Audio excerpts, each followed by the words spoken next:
Garden Basics with Farmer Fred is brought to you by Smart Pots, the original lightweight, long-lasting fabric plant container. It's made in the USA. Visit smartpots.com/Fred for more information and a special discount. That's smartpots.com/Fred. Welcome to the Garden Basics with Farmer Fred podcast. If you're just a beginning gardener or you want good gardening information, well, you've come to the right spot. If you're the type of gardener that buys flowering plants at a nursery and those plants are covered in blooms, America's favorite retired college horticultural professor, Debbie Flower, is going to explain to you why you shouldn't do that. Or perhaps you're a nursery shopper that tends to procrastinate after buying plants, and those poor flowers and vegetables are sitting on your patio in their original containers until the following weekend. Or longer. Well, you're asking for trouble. But there are some simple solutions to keeping those plants healthy until you get around to planting them. It's how to choose nursery plants. That's topic A on today's Garden Basics podcast. Also, we have tips for starting an elementary school garden, and you don't have to be a school teacher to do it. We talk with a couple of very enthusiastic California master gardeners who are spreading the word about how to start a school garden. It's all in episode 337 of today's Garden Basics with Farmer Fred podcast, choosing nursery plants, and tips for starting a school garden. We're podcasting from Barking Dog Studios here in the beautiful Abutilon Jungle in Suburban Purgatory. It's the Garden Basics with Farmer Fred podcast, brought to you today by Smart Pots and Dave Wilson Nursery. Let's go. Well, it's that time of year when a lot of people like to head out to the nursery and get some plants. I don't blame you, especially those that are putting on a show. And a lot of plants are putting on a show in spring. And it's not a bad idea to buy a plant that has some color on it, or at least gaze at those plants that have some color on it to know that is the color you actually want. However, do you really want to buy a plant that's in flower? That's just one of the questions you need to answer before you buy a nursery plant. Debbie Flower is here, America's favorite retired college horticultural professor, and we all love to shop at nurseries. Mm-hmm. It's fun. I'm not sure how fond nurseries are of seeing us there, though, because we're going to be picking up pots and moving pots and looking at the bottom of pots, and maybe if nobody's looking, pop that plant out and take a look to see what roots look like or what critters might be in there. Right. So how do you go about choosing a nursery plant? Good question. Going to the nursery is always dangerous. I always come home with more than I intended to get. But so the first thing I want to do is read the signs, find out about this plant. Is it going to do what I want it to do? Is it going to fit in the place I want it to fit? Is it going to take the conditions I have in mind? Don't always do that. I sometimes buy plants that I just love. But really, that's what I should be doing, making sure I have a place for this plant in my garden. So you don't do impulse buying? I do impulse buys. Right, yes. We all do. I'm trying to limit them. You know, that collection of plants outside my kitchen door that are all going to go in the ground someday. Well, I've lived in my house 12 years and that collection's never gotten smaller. Mm-hmm. So, yeah, I have impulse buys too. But when I buy a plant, I want it to be healthy. Mm-hmm. I want it to be good color for what it's supposed to be, not have extra holes in the leaves or spots on the leaves, not be sticky to the touch. So I want to touch it. Horticulture is a contact sport. I don't want it to be mushy. That would mean it might be rotting. And I'm going to check it for pests. Look on the top and on the back of the leaves. Back of the leaves is where pests often hang out and hide. And I might not see them, but I might see their poop or their cast skins. Aphids will actually, as they grow, are kind of like a snake in that they take off one skin and emerge from it underneath, and they leave their skins behind. So I'm looking to make sure it's healthy. Do I want it in flower? No, I really don't. I want it to be in bud. Mm-hmm. But if it's in flower now, if I buy the one that has the most open flowers, what's going to happen next week?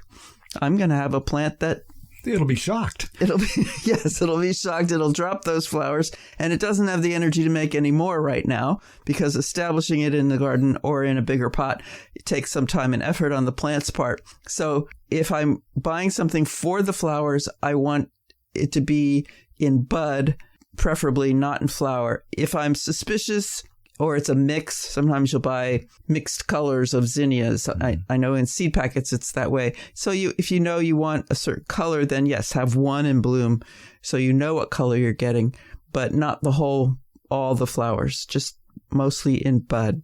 I'm going to make sure that on your tombstone it reads, horticulture is a contact sport. Okay. I'll go with that. Right. But yeah, feeling that leaf because, if there's honeydew or sticky stuff on there, right. That's great. And besides, you might crush a few aphids at the time. Yes. Come off with them on your hands. Yeah. And you want to look at the media that it's growing in. You want to check if there are any weeds growing there. Mm-hmm. Not a good sign if there are. Often I've worked in a nursery, part of the job is to remove those weeds. Sometimes they used to be there and now they're not. But if they're there, you certainly don't want to purchase the plant. You want to check the height of the media. It shouldn't be all the way to the top of the pot because that means when they go to water it, the water will just run off and the plant is probably starving for water, although you'll see wilting in the plant if that's the case, and you don't want that plant. And you don't want it super low. If it's super low, and this would apply more to perennials, maybe an azalea shrub in spring, it's been in that container too long, which means it's probably root bound because the container media decomposes over time and it sinks. So if it's more than 1.5 inches down in the pot, I would start to worry about it. And chances are, if you pop that one out of the plant, you would see roots going round and round and round and right. round. That's the next way to look at the media is to pop it right out of the pot. You may see roots of weeds. Some of the oxalis have colored roots different than the color of the roots of the plant. You might see those. They tend to run down the side of the container media. You might see the roots going round and round and round inside the pot. You do want to see roots coming to the edge of the media, right up under the pot, so that you know it's well rooted in and you're getting what you're paying for. But you don't want to see a whole lot of them coming out the drain holes because that, again, means it's in a pot that's too small for it. Oh, boy, does that ever tick me off when you might go to, say, a plant sale at a college or something and you're paying for a 1-gallon potted plant and you get it home and you take it out to put it in the ground and all that comes out is like 3-4 inches worth of roots. So they had probably stuck that in a 1-gallon pot the day before the sale. Right. And you paid for the 1 gallon. Yeah. And all you got for it was loose media. Yeah. You got a 4-inch plant. Yes. That's actually technically illegal.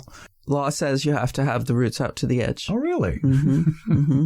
I don't think everybody knows that. I don't think it gets enforced very often. Right. Yes. There are plant police, but they're usually hired by companies that have patented plants, and they're coming around to see if you're illegally propagating patented plants.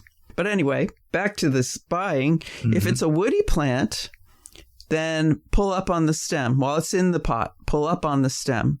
If the plant comes and the media doesn't come with it, it's probably got a circling root underneath it, and you don't want that plant either. Over time, that plant will die. It'll choke itself to death. So you want a plant that is so well established in that container that the roots are touching the inside of the container walls, but not so prolific that they're wrapping around each other. But even that can be solved. Yes, that can be solved, and it's easier to solve in some plants than in others. Monocots, grasses, palms, spider plants, corn, right. They can make a whole new root system as needed. Takes energy, but they can do it. So they're really easy plants. In fact, if you're a new gardener starting with ornamental grasses and corn and things like that, may be a good choice because root damage is not really a problem with these plants. If you're working with, let's say, tomato seedlings, small tomato plants, again, in this case, it's an herbaceous plant. It's not a monocot. It's an herbaceous plant. And herbaceous plants, meaning they never form wood, tend to recover from some root damage during the transplant. You're going to do root damage during the transplant. You can't avoid it.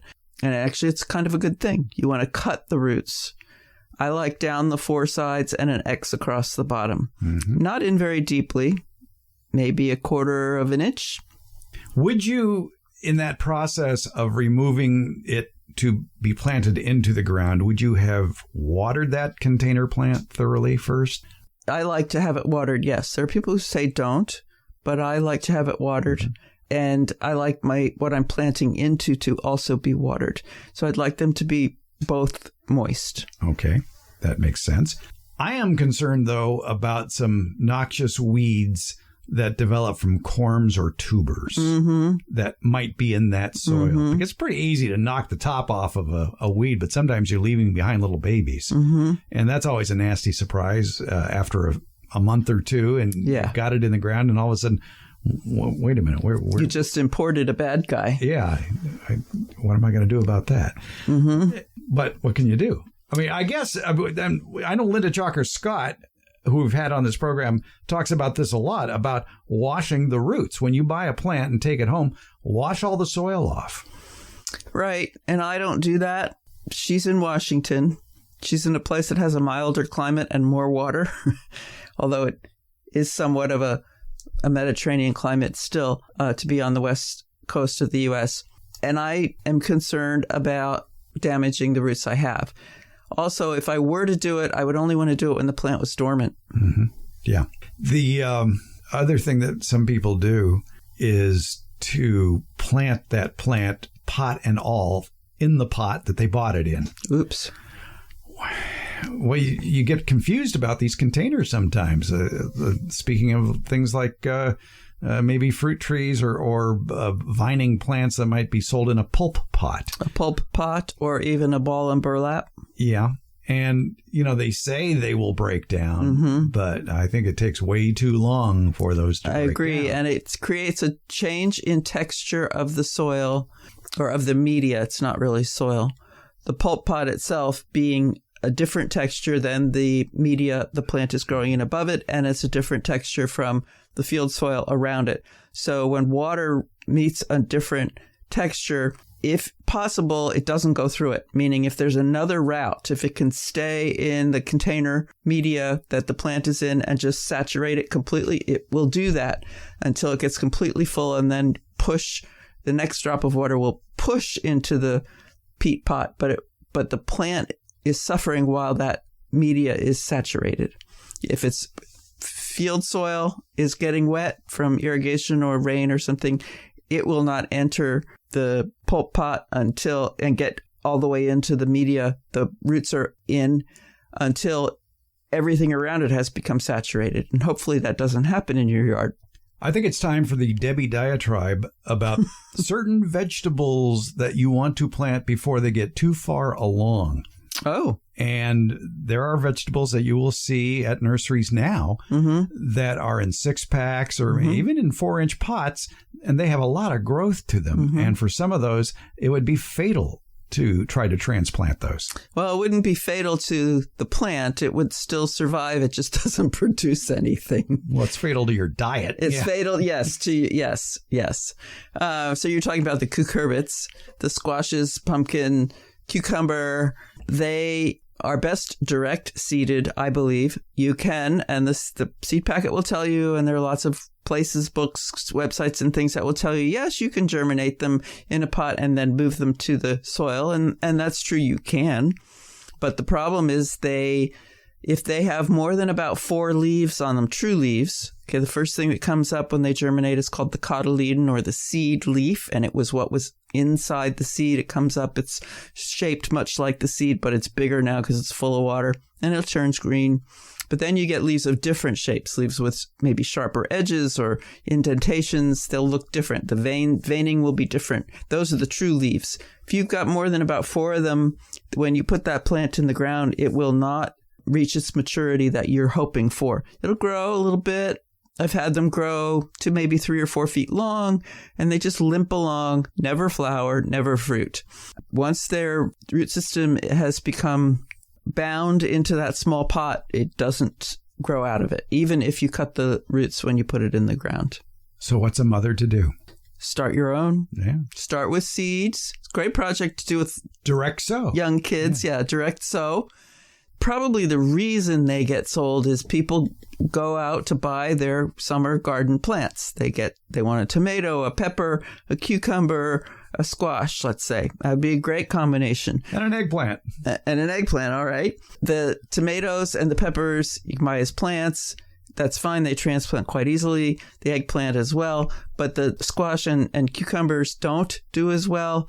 So they're behind. They need to go in the ground when the soil is as warm as it's needed for the tomato to go in the ground. But they need to go in as a seed. And it's just frustrating. You got this lovely tomato. You got this lovely eggplant, pepper. And then you got these holes in the ground where you put squash and pumpkin seeds and cucumber seeds. And then there are those people who keep insisting on buying corn in 6-packs. That blew me away the first time I saw that. Yeah, corn really does come up pretty easy from seed if you plant it in, 6-inch spacing or so. It depends on what varieties of corn you're planting, but a lot cheaper that way. It is a lot cheaper. Now there's the case of hitchhikers who you might be bringing home on the plant, which is another reason to pick up the plant. Look at the pot, look at the underneath of the pot, look at the surface of the pot, maybe scratch the surface of the soil of the pot because you don't know who you might find. Right. One day when I was teaching, we were moving things from one size container up to the next, and we popped a plant out of about a 3-inch, and it was full of these round, white, slimy things. I'd say a whole third of the media was these round, white, slimy things. They were slug eggs. Oh, how pretty. Yes. Students are taking pictures with their phones. It was quite an event. Had we not popped it out of the container, we wouldn't have seen that. Mm-hmm. So popping it out of the container is a legitimate thing to do, but you want to do it correctly so you don't harm the plant. This isn't yours yet. So, you break it, you buy it, I guess. I don't see those signs at nurseries, but I wouldn't want to break somebody else's merchandise. The old saw on that was ask an employee to do it for you. Yes. If you're worried about it, ask an employee to do it. Otherwise, you just squeeze the container so that the media becomes loose. If the media is very dry, it's going to be, the top may all crumble. If it's been newly transplanted, media may fall off the top. But squeeze it all around so that it's loose. Then put your hand over the top of the container. Spread your fingers so the stem of the plant goes between your fingers. Turn the entire thing upside down. So anything that falls out falls into your hand, and lift the pot off. So you're no pulling. No. Don't pull. Just lift the pot off and you'll be able to see what's inside. You can grab the pot by the holes on the bottom and sort of pull it up. And then you can just slide it back on, flip the whole thing over. Everything that fell out into your hand goes back into the top of the pot. And you get to see what you need to see. Slugs and snails like to hide in drain holes and down the side of the media, between the media and the pot, because it's nice and moist and dark in there. And that's the environment they like the best. Ants, too. Ants, yeah. The ants are back at my house. I don't know about you. And a nursery is a beautiful place for all these critters. Yes. Birds, too. But, you got the good with the bad. Or the bad with the good, I guess is the way to say it. Have you ever bought a sizable shrub or a tree at a nursery and taken it home and there was a bird's nest in it? No. No, me neither. No. I wonder if that's ever happened. I bet it has. Well, yes, there was something in the news around Christmas time when somebody bought a Christmas tree and there was an owl in it. I don't know if there was a nest, but there was an owl in it. Yeah. So I imagine it happens. Yeah. Okay. I know there are lots of hummingbirds at our local nurseries because they love the flowers that are there. And their nests are very small, maybe the size of a quarter. Yep. So they can easily be hidden. All right. So you've bought some plants in 6-packs and 4-inch pots. Lots of nice summer color. You bring it home. You set it on a table outside, perhaps, and you say, I'll get to this. Well, I'll get to this. A week goes by. 2 weeks go by. It's still in the container. There's trouble coming if you do that. Maybe, just maybe, if you think you're not going to get at planting those plants the day you buy them, move them up. Yes. Move them up to larger containers, except for, I wouldn't do that to, again, the cucurbits, the cucumbers and squash and whatever else, pumpkins that you might buy, because I don't think, besides not wanting to be transplanted when they're too far developed, I would think any transplantation would sort of slow them down. Yeah, I don't know for sure. I don't know if the reason they cease to grow after they've had like 4 leaves in a pot and then you put them in the ground is because they're sensitive to transplant at that point, or if they're too root bound at that point. I honestly don't know the answer to that. But I just don't risk it. For tomatoes and peppers and your standard other summertime vegetables and even flowers too, especially if they're in 6-packs, you want to give those bigger containers if you're not immediately going to stick those in the ground. Right. It's amazing how much they grow. Yeah. Once you move them to the next size container. Yeah. It can actually reinvigorate a plant. But that doesn't mean, okay, yeah, go ahead and buy that sick plant. That was the last one there at the nursery. No, don't do that. Yeah, that's just, or at least ask for a discount. Yes. If you think you can heal the dying, then try to get a discount out of it. So, yeah, it really does make them better for a longer life. I'm thinking of tomatoes. A lot of people here in California will buy tomato plants during the first nice weekend in February, even though really soil temperature and nighttime temperatures aren't going to be conducive to plant growth for another 2 months. But they will have bought those plants saying, yeah, I'll take care of it until then. And their idea of taking care of it is sticking it outside, maybe next to the house in the original container, and hopefully watering it. Right. Yeah, there are a lot of plant sales in spring by organizations. The local university here is having theirs at the Arboretum this Sunday. And I'm debating whether I'm going to buy anything. I have a couple of spots I would like to try some plants, because planting, really fall is for planting. Obviously not for tomatoes and peppers and things that need heat, but for landscape plants, fall is for planting. So if I buy anything this Sunday, it would be, for me, landscape plants. That's what I'm looking for. And I think if I do, I will just pot them up into bigger pots and keep them in a place that gets regular water, which is probably in my greenhouse, which will be open. It won't get too hot in there, and keep them until fall. But potting up, or at least pot them up till I decide what I'm going to do. Potting up is a wonderful thing to do. All right. Did we help people out in picking out nursery plants? I don't know. We went down a lot of pathways. Well, that's okay. Okay. We've warned them about pests. We've warned them about diseases and other Fruits things. and overgrown. And yeah, I think so. Okay. And just and moving them up in the world of pots when you bring it home, unless you're going to plant it that day. One thing to do, I know most people are impulse buyers. Yeah. But it's nice if you think you're going to the nursery and you think, okay, I'm going to get some color for the house. Fine. Prepare the pots at home or the ground ahead of time. Dig the hole. I used to make that a rule. Dig the hole before I left. Yeah. Dig the hole. Have everything ready to go. And that'll be certainly a good incentive to plant when you get home. Yes. Yeah. All right. Well, that's good parting words for them. All right. There you go. Go nursery shopping. They'll love to see you. It's Christmas time at the nurseries. It sure is. It's the season. Yeah. All right. Thank you, Debbie. You're welcome, Fred. You've heard me talk about the benefits of Smart Pots, the original award-winning fabric containers. Smart Pots are sold around the world. They're proudly made 100% right here in the USA. Smart Pots is the oldest and still the best of all the fabric plant containers that you might find.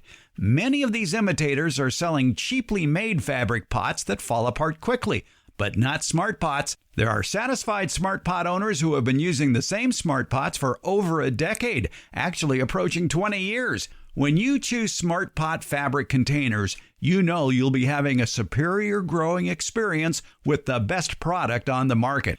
And your plants will appreciate Smart Pots too. Because of the 1 million microscopic holes in Smart Pots, your soil will have better drainage and the roots will be healthier. Those roots won't be going round and round on the outside of the soil ball like you see in so many plastic pots. The air pruning qualities of Smart Pots creates more branching of the roots, and that'll fill more of the usable soil in the Smart Pot.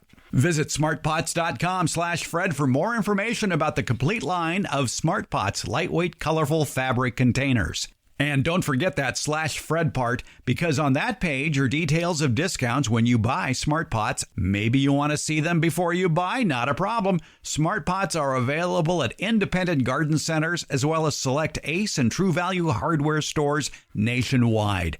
To find a store near you or to buy online, visit smartpots.com/Fred. Smart Pots, the original award-winning fabric planter. Go to smartpots.com/Fred for more information and that special Farmer Fred discount.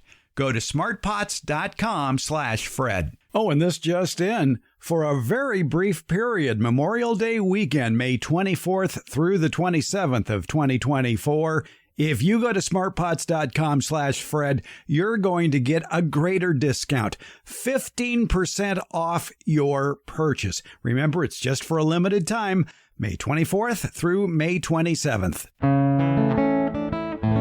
You have a small yard and you think you don't have the room for fruit trees? Well, maybe you better think again, because Dave Wilson Nursery wants to show you how to grow great tasting fruits like peaches, apples, pluots, and nut trees. Plus, they have potted fruits such as blueberries, blackberries, raspberries, boysenberries, figs, grapes, hops, kiwi, olives, and pomegranates. These are all plants that you can grow in small areas. You can even grow many of them in containers on patios as well. It's called backyard orchard culture, and you can get step-by-step information via the Dave Wilson YouTube videos. So where do you find those? Well, just go to davewilson.com, click on the Home Garden tab at the top of the page. Also in that Home Garden tab, you're going to find a link to their fruit and nut harvest chart. You can be picking delicious, healthy fruits from your own yard from May to December here in USDA Zone 9. And something else you're going to find in that Home Garden tab. You're going to find the closest nursery to you that carries Dave Wilson's quality fruit trees, and they're in nurseries from coast to coast. So start the backyard orchard of your dreams at davewilson.com. We're on the road today. We're at the William Brooks Elementary School in El Dorado Hills, California, in the Sierra Foothills, east of Sacramento. And I am at the Brooks Garden of Learning at the William Brooks Elementary School. The garden, it's an outdoor classroom. Students have the opportunity to enhance their understanding of what it is and what it takes to grow and maintain a vegetable garden. At Brooks, all classes can participate in monthly lessons. They get their hands dirty through interactive hands-on gardening activity. Students planted their own vegetables. They watched them grow. They enjoyed the harvest during lunchtime pop-ups, which feature food made from produce for the garden. And they even have a little farmer's market where students can take produce home. It's here. It's called the Brooks Garden of Learning. And we were talking to the two people who started this. They are master gardeners here in El Dorado County, Chrissy Calderon and Shelley Joyer. And this is quite the project, ladies. This is a beautiful garden by anybody's stretch of the imagination. How much work do the kids actually do? It just looks like you threw money at a landscaper and up popped this garden. I wish we could say we did, but it's a lot of blood, sweat, and tears. What goes into our garden is, we could spend all day here, but the kids do most of the work. The idea that we get our community involved here as well. So the kids, we have all school plants for the kids where they come and they're able to plant the produce for that season. You bring grandma and grandpa. It's a family event. And if we have any big things that go on here, we involve the community and request help from other people. So it works out well. Well, you have a thing here called the Brooks Garden Club. Which of you wants to talk about that? Yeah, so we are called the Green Team, and we meet twice a month on Wednesdays for an hour. And those are the kids. We open that up to 3rd through 5th grade. And those are the kids that really love gardening. So we've had the same, about 22 kids the last 2 years. And they come in and we work on a project. Like this last Wednesday, we did our strawberry tower over there. And they help us amend the soil and pull out the old crop and bring in the new crop. They get a little bit more hands-on in the garden versus their 1 hour they get a month. Let's describe the plants in the garden. First of all, you have lots of raised beds. You have lots of structures for plants to grow on. There's shade. There's full sun. So you can grow a wide variety of plants here, Shelley. We do. Depending on the season, are able to grow. Right now, we have about 30 different tomatoes. We have about, I think, like 16 different peppers right now. But with our space, what Christy and I have tried to do is maximize the space, because if we had our choice, we would take over so much of the school's land here. We've tried to take over a lot. And we have our cattle panel trellises. We go up as much as we can. Some of the plants here, we've tried to incorporate our pollinator native plant garden. We do a wildflower sunflower bed. We have as many herb beds as we can fit. As much as we can cram in here, we do. You mentioned shade and sun, so we have the benefit of both. Yeah, things just thrive in this garden. I don't know if it's the love of the children or what, or from us, but things really tend to grow well. In my history of talking with people who have run school gardens, it's usually the brainchild of an employee at the school, usually a teacher, who decides, okay, let's have a garden. We can do science classes. We can teach kids how to grow things and have some fun. But then that teacher moves on and it becomes a wasteland. And you were saying before this started that this is kind of what you found here when you got here. Yeah.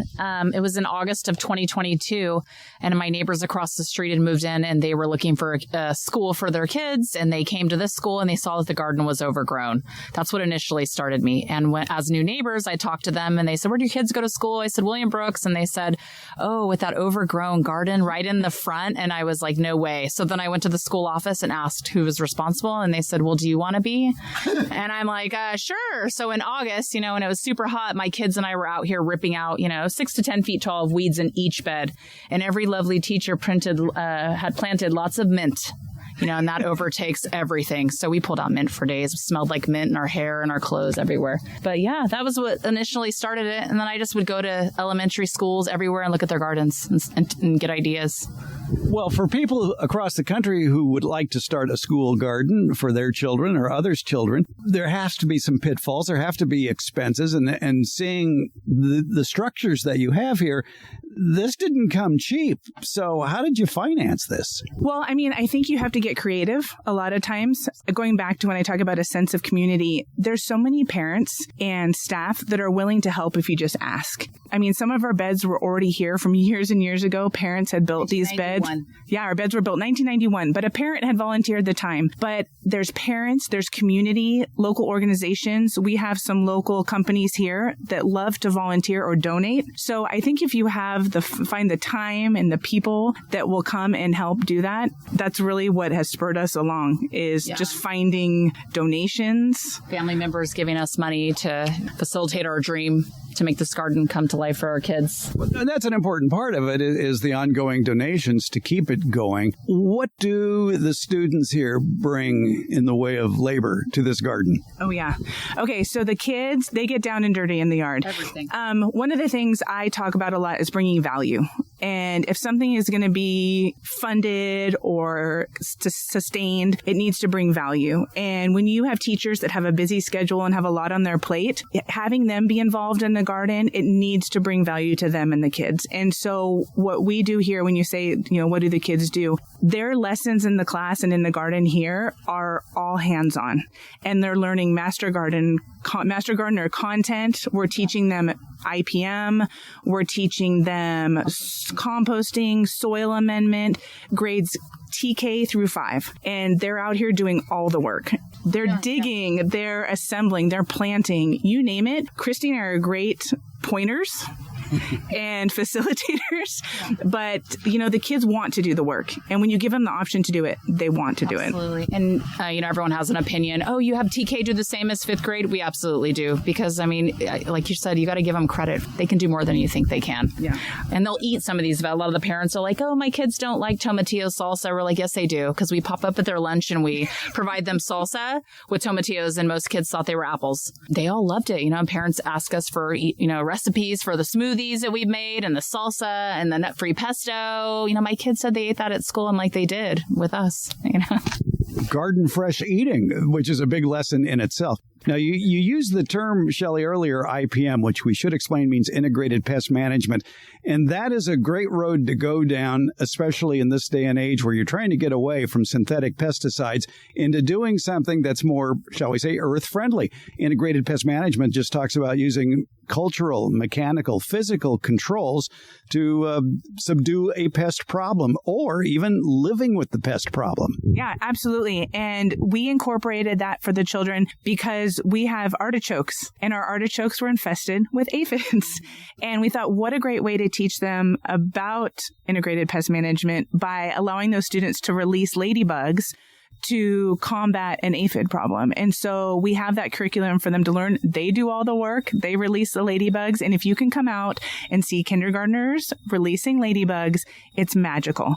And at the same time, they're learning. So I get excited, but by the time they graduate 5th grade, these kids will be learning about all of this. And whether they use it or not, that's up to them, but they'll have the knowledge to be master gardeners if they want to. So, yeah. So, in the beginning of this, we were so concerned about our lesson plans, like being different, changing it up, being different. And a teacher was telling me during the summertime, we were here like every day in the summer, don't change it.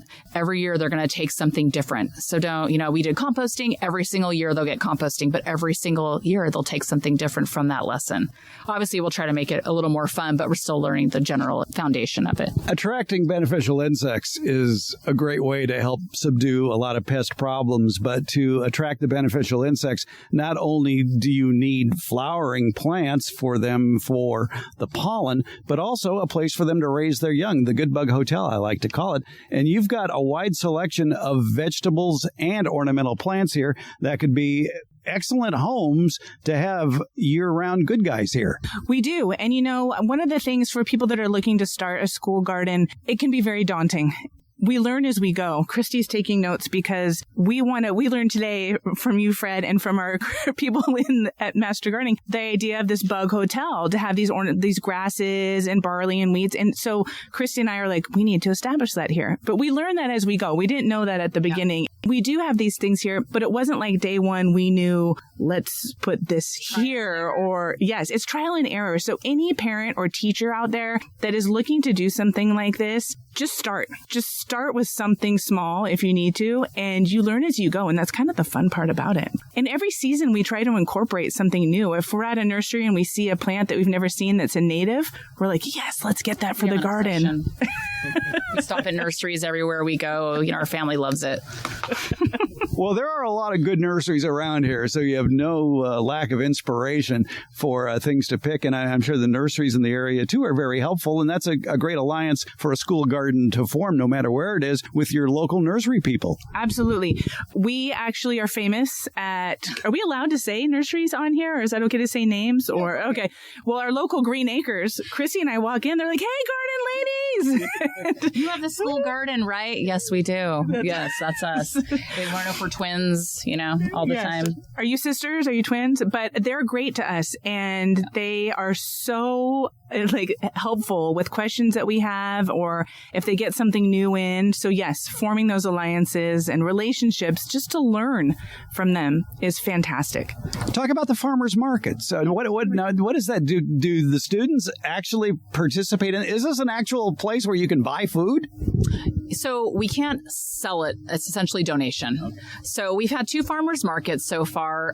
One ranging from, my very first year, I had so much produce. It was so cool. I had 25 bags of salad for families and all these. I had edible flowers. I went to Soilborn Farms to get ideas, and that's where I bought all the plants. And they gave me great ideas for school. But yeah, no, we set it up over in that little area over there, and parents can come after school, and they bring a lot of people brought their little baskets, and they kind of shopped and donated. It was all donation based. We had beautiful wildflower bouquets, and they're a lot of work. We're trying to find some other ways to do it, but no, the kids love it. It's so much fun.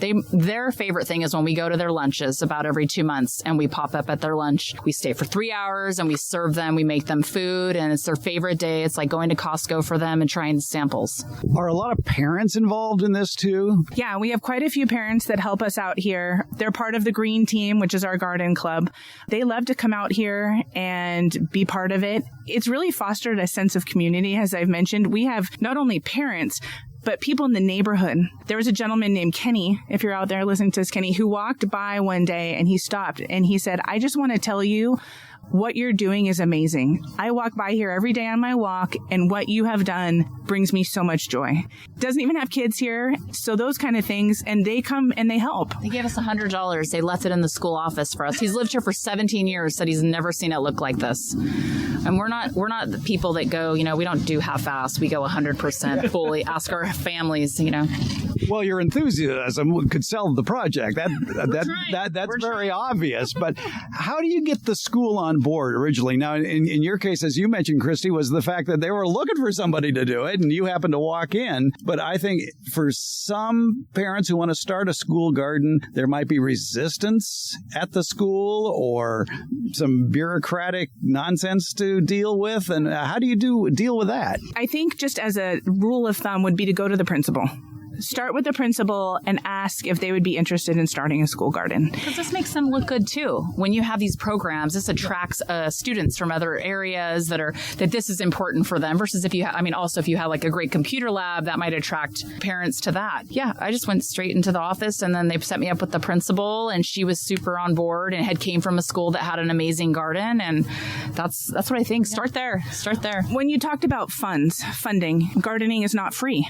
My husband would agree. One of the things is funding, and many local schools have a PTA or a parent group that raises money for the school, and that's a great way to start finding just starting with funds.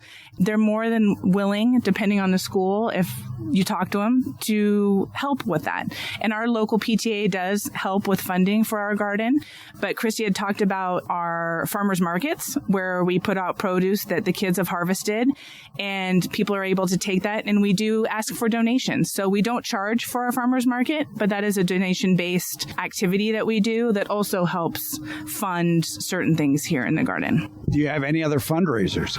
Not yet, but we're looking for ideas. Maybe there's going to be a Farmer Fred fundraiser for the William Brooks Garden in the midst. We're also thinking like the East Sac Garden Tour. We went to that last weekend, and that's put on by David Lubin Elementary School, and they do a fantastic job, and I feel like that would be low cost, and you get the local nurseries to donate some plants, and then it advertises for them. But I would love to do something like that. We have incredible backyards, and we're not just saying that, but we really do. This is an excellent setting, too, as a community center, because you've got the elementary school, you've got Little League fields, and you have a park here. So this is really a hub of activity year-round. And if you drive through here or walk through here, you're going to see this garden. You are.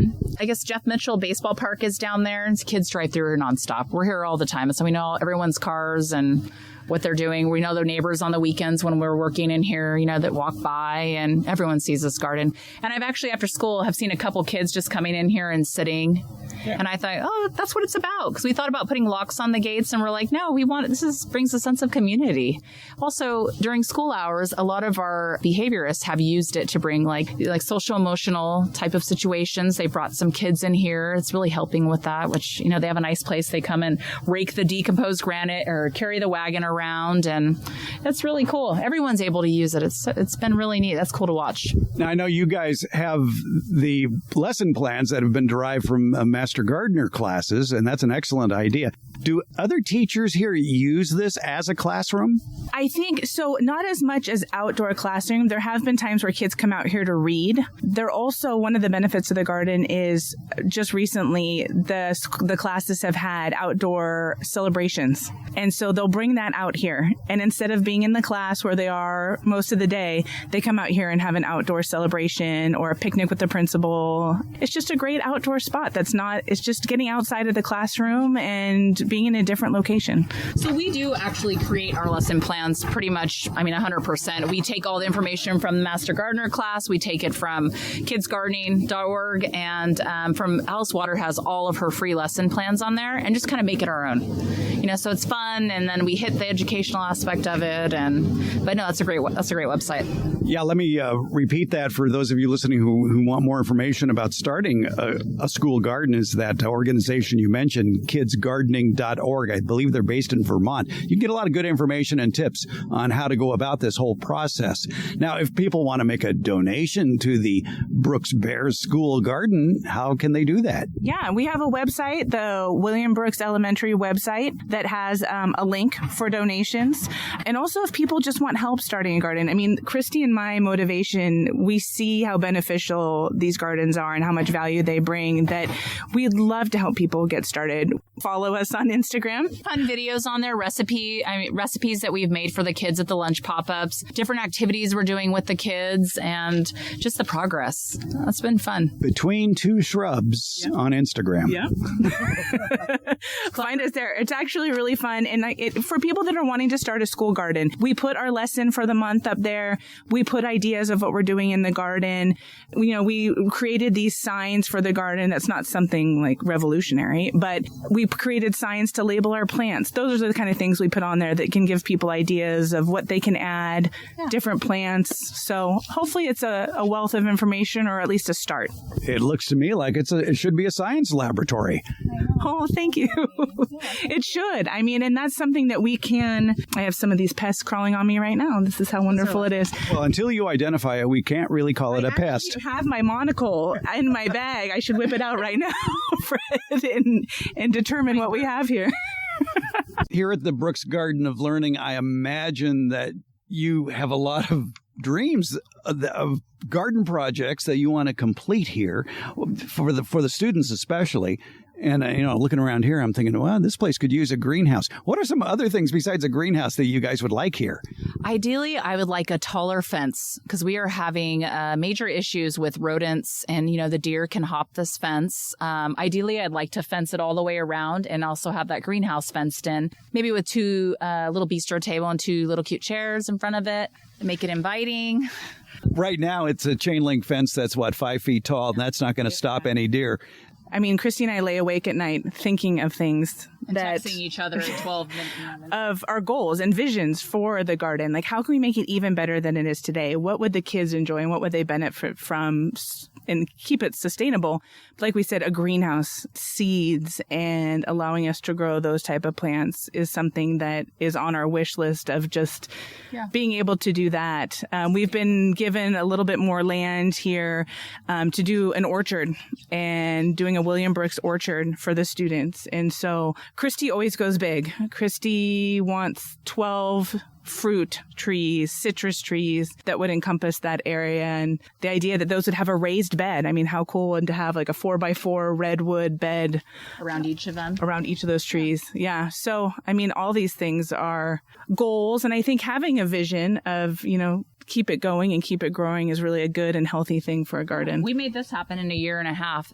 Obviously, when we do the fruit trees over there, deers can get that. So if our fence could be extended somehow, obviously it needs to aesthetically look pretty, but I think that's something that we definitely dream of. I do think about that almost weekly, how I don't like this fence, and I would like something that would work because we're losing plants. You have a lot of bird perches here. You've got the cattle panels bent in arches, but you also have a lot of good, thick poles holding up trellises, strings that I bet birds would like to perch on to look for bugs on your plants. So you're on the way to having a bird attractive garden, too.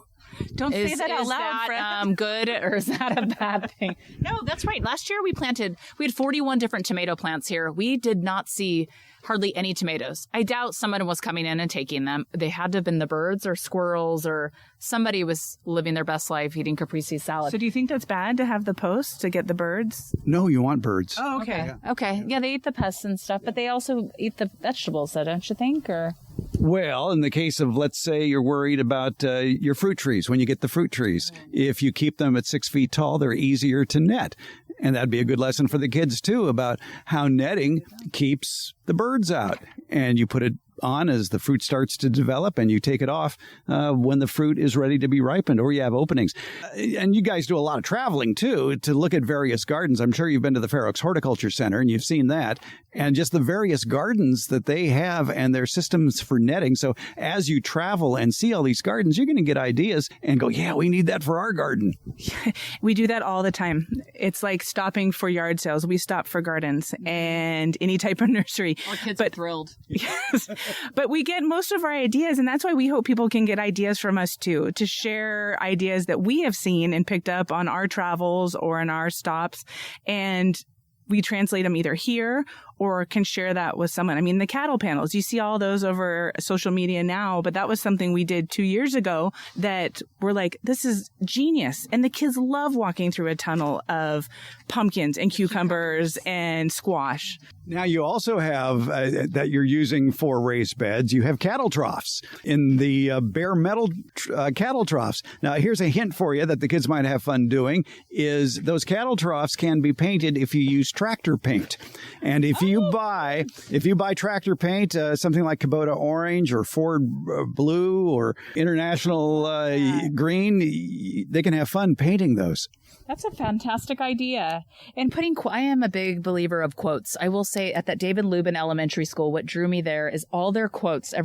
Maya Angelou, Dalai Lama, all their amazing quotes. So, a child could be having a bad day and see that and just change the whole trajectory of their day. This is great, too. Yeah, we should mention the fact that you have these inspirational slogans and sayings all throughout the garden here that gives kids some ideas. Yeah.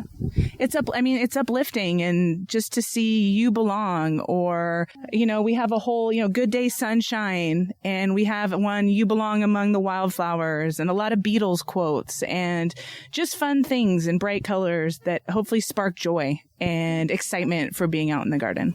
Yeah. Well, it's excellent. It's the Brooks Garden of Learning here at the William Brooks Elementary School in El Dorado Hills, California. If you want more information, I imagine lots of pictures, too, about this beautiful garden, you can find on Instagram at Between Two Shrubs.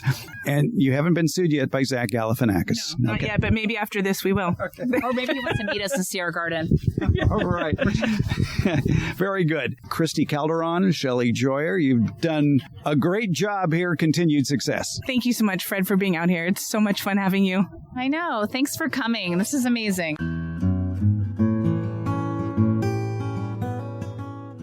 Okay, here's your garden to-do list for the day. Spend some quiet time in the yard. Walk, converse, smell, and touch all your plants. Enjoy the texture, the aromas, the color combinations, the structure. Admire the naturally amazing artwork of plant leaves. Check both sides of those leaves for eggs or insects. And if you're checking for eggs or bugs on your plant, make sure that they're the bad guys and not the good guys before you shoo them away. Take a seat out there. Watch and listen to the visitors to your yard, from insects to birds to four-footed creatures, some of whom may be of dubious benefit. And if you would, please, help spread the word to your gardening friends and family about the Garden Basics with Farmer Fred podcast.